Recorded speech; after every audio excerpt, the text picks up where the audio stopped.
In the end, then, what is called for is nothing more and nothing less than what all the world's great religions demand, that we do unto others as we would have them do unto us. Let us be our brother's keeper, Scripture tells us. Let us be our sister's keeper. Let us find that common stake we all have in one another, and let our politics reflect that spirit as well. For we have a choice in this country. We can accept a politics that breeds division and conflict and cynicism. We can tackle race only as spectacle, as we did in the O.J. trial, or in the wake of tragedy, as we did in the aftermath of Katrina, or as fodder for the nightly news. We can play Reverend Wright's sermons on every channel, every day, and talk about them from now until the election, and make the only question in this campaign whether or not the American people think that I somehow believe or sympathize with his most offensive words. We can pounce on some gaffe by a Hillary supporter as evidence that she's playing the race card. Or we can speculate on whether white men will all flock to John McCain in the general election, regardless of his policies. We can do that. But if we do, I can tell you that in the next election, we'll be talking about some other distraction. And then another one. And then another one. And nothing will change.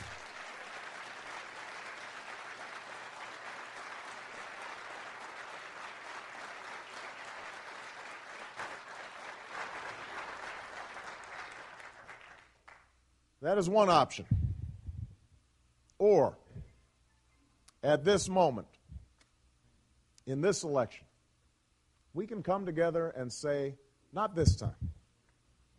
This time we want to talk about the crumbling schools that are stealing the future of black children and white children and Asian children and Hispanic children and Native American children. This time we want to reject the cynicism that tells us that these kids can't learn, that those kids who don't look like us are somebody else's problem. The children of America are not those kids, they are our kids, and we will not let them fall behind in the 21st century economy. Not this time. This time we want to talk about how the lines in the emergency room are filled with whites and blacks and Hispanics who do not have health care, who don't have the power on their own to overcome the special interests in Washington, but who can take them on if we do it together. This time, we want to talk about the shuttered mills that once provided a decent life for men and women of every race, and the homes for sale that once belonged to Americans from every religion, every region, every walk of life.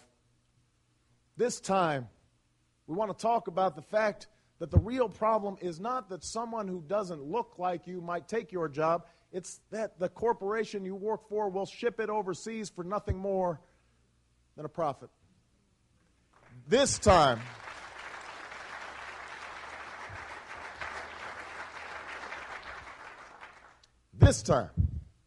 we want to talk about the men and women of every color and creed who serve together and fight together and bleed together under the same proud flag.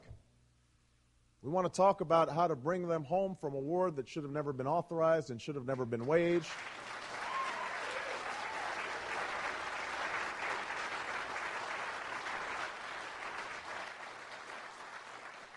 And we want to talk about how we'll show our patriotism by caring for them and their families and giving them the benefits that they have earned.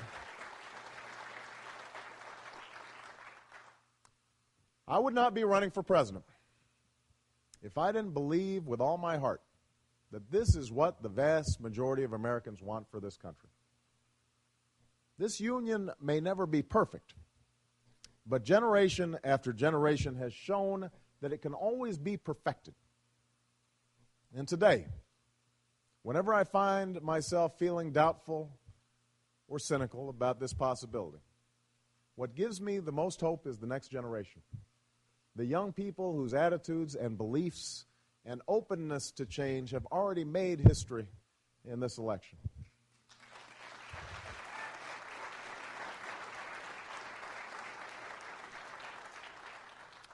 There's one story in particular that I'd like to leave you with today. A story I told when I had the great honor of speaking on Dr. King's birthday at his home church, Ebenezer Baptist in Atlanta.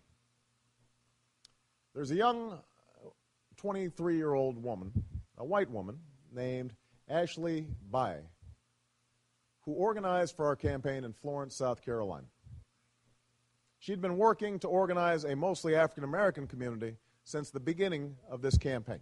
And one day she was at a roundtable discussion where everyone went around telling their story and why they were there. And Ashley said that when she was 9 years old, her mother got cancer.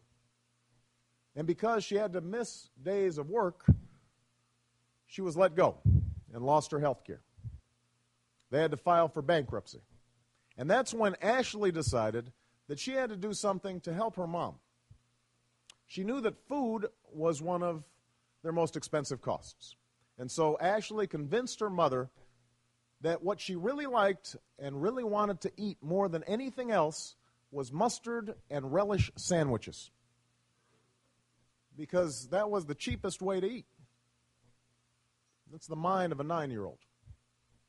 She did this for a year until her mom got better. And so Ashley told everyone at the round table that the reason she had joined our campaign was so that she could help the millions of other children in the country who want and need to help their parents too. Now, Ashley might have made a different choice. Perhaps somebody told her along the way that the source of her mother's problems were blacks who were on welfare and too lazy to work, or Hispanics who were coming into the country illegally. But she didn't. She sought out allies in her fight against injustice.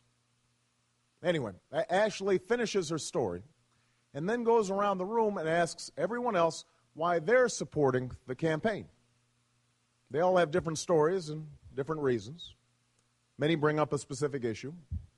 And finally, they come to this elderly black man who's been sitting there quietly the entire time. And Ashley asks him why he's there. And he doesn't bring up a specific issue. He does not say health care or the economy. He does not say education or the war. He does not say that he was there because of Barack Obama. He simply says to everyone in the room, I am here because of Ashley. I'm here because of Ashley. Now, by itself, that single moment of recognition between that young white girl and that old black man is not enough. It is not enough to give health care to the sick, or jobs to the jobless, or education to our children. But it is where we start. It is where our union grows stronger. And as so many generations have come to realize over the course of the 221 years since a band of patriots signed that document right here in Philadelphia, that is where perfection begins. Thank you very much, everybody. Thank you.